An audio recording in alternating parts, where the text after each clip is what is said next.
রেললাইনের উপর রাখা আছে আস্ত গ্যাস সিলিন্ডার, পাশেই সাজানো পেট্রোলের বোতল এবং দেশলাই বাক্স। অল্পের জন্য রক্ষা পেল যাত্রীবাহী কালিন্দী এক্সপ্রেস। উত্তরপ্রদেশের প্রয়াগরাজ থেকে হরিয়ানার ভিওয়ানির দিকে যাচ্ছিল ওই ট্রেন।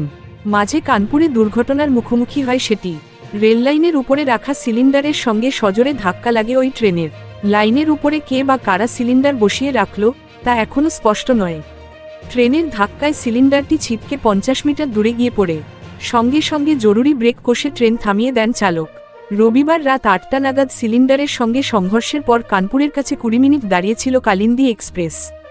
ঘটনার পরেই চালক রেলপুলিশ এবং রেল আধিকারিকদের খবর দেন। দ্রুত তারা ঘটনাস্থলে পৌঁছন। দেখা যায় রেললাইনের উপর একটি বোতলে পেট্রোল জাতীয় তরল রাখা, সঙ্গে রয়েছে দেশলাই বাক্স।